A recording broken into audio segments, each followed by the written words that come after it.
Iran কি এবার পারমাণবিক ইস্যুকে ঘিরেই যুক্তরাষ্ট্রের বিরুদ্ধে লড়বে?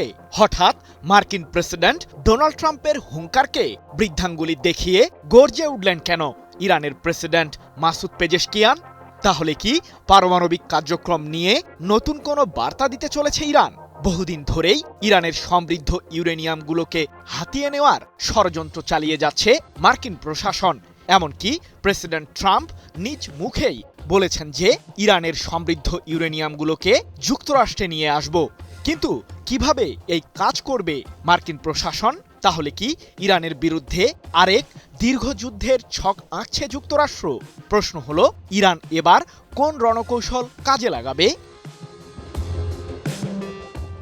সমৃদ্ধ ইউরেনিয়াম ব্যবহার করে পারমাণবিক অস্ত্র তৈরি করছে ইরান শুধুমাত্র এমন একটি যুক্তির উপর ভর করেই দেশটির বিরুদ্ধে সম্প্রতি যুদ্ধে জড়ায় যুক্তরাষ্ট্র ও ইসরায়েল। সেই যুদ্ধের মাধ্যমে ইরানের পারমাণবিক কার্যক্রম পুরোপুরি ধ্বংস করার ষড়যন্ত্র করেছিল ইহুদিবাদীরা। এমনকি ইরানের বিরুদ্ধে স্থল অভিযান চালিয়ে দেশটির সমৃদ্ধ ইউরেনিয়ামগুলোকে চুরি করারও ফাঁদ বানিয়েছিল যুক্তরাষ্ট্র ও ইসরায়েল। কিন্তু ইরান জানে শত্রুর ষড়যন্ত্রকে ঠিক কিভাবে মোকাবিলা করতে হয়। তাই তো সাম্প্রতিক ওই যুদ্ধে ইহুদিবাদীরা ইরানের বিরুদ্ধে কোনো উদ্দেশ্যই হাসিল করতে পারেনি। তবে ইরানকে ঘিরে নতুন নতুন ষড়যন্ত্রের ছক আঁকতে সবসময় বিভোর থাকেন মার্কিন প্রেসিডেন্ট ট্রাম্প। তাই তো সাময়িক যুদ্ধবিরতির মাঝেও ইরানের সমৃদ্ধ ইউরেনিয়ামগুলোকে কিভাবে হাতিয়ে নেওয়া যায় সে স্বপ্নই দেখছেন তিনি। তবে ট্রাম্পের সেই স্বপ্ন কি বাস্তবে রূপ নিতে পারবে? সম্প্রতি ইরানের সমৃদ্ধ ইউরেনিয়ামগুলোকে ঘিরে মার্কিন প্রেসিডেন্ট ট্রাম্প বলেছেন, ইরানের পারমাণবিক ধূলিকণা খুব শীঘ্রই উদ্ধার করা হবে। আমরা ইরানের সাথে মিলে দেশটির পারমাণবিক কেন্দ্রগুলোতে আধুনিক যন্ত্রপাতি দিয়ে খনন কাজ চালাবো।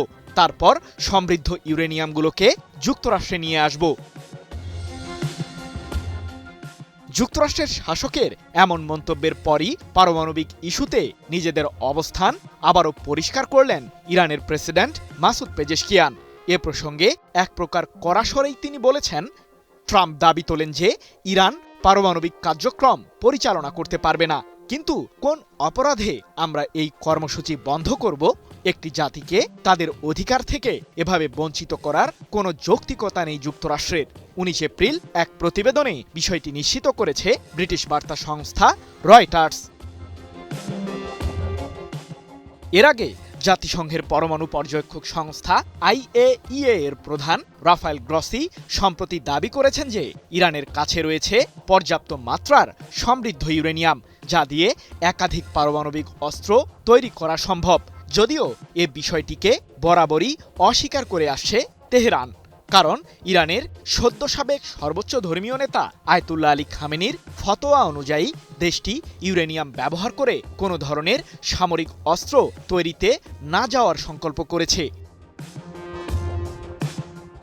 তাহলে কি তুমুল যুদ্ধের পরও এখনো টিকে আছে ইরানের সমৃদ্ধ ইউরেনিয়ামগুলো?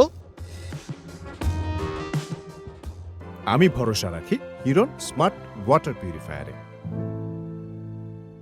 ইরানের বিরুদ্ধে যুক্তরাষ্ট্র ইসরায়েলের সাম্প্রতিক যুদ্ধের প্রথমার্ধেই রাফায়েল গ্রসি জানিয়েছিলেন যে ইরানের ইস্পাহান পারমাণবিক কেন্দ্রে মজুদ আছে প্রায় 200 কেজি সমৃদ্ধ ইউরেনিয়াম। তবে সেগুলোর মাঝে কিছু অংশকে গোপনে অন্যত্র সরিয়ে নিয়েছে তেহরান। তাই তো বিশ্লেষকদের দাবি, ইরানের পারমাণবিক কার্যক্রমকে কোনোভাবেই ধ্বংস করতে পারবে না ইহুদিবাদীরা, কারণ দেশটির এই কর্মসূচি জড়িয়ে আছে ইরানিদের মাঝেই। সৃজন মাহমুদ, নিউজ 24।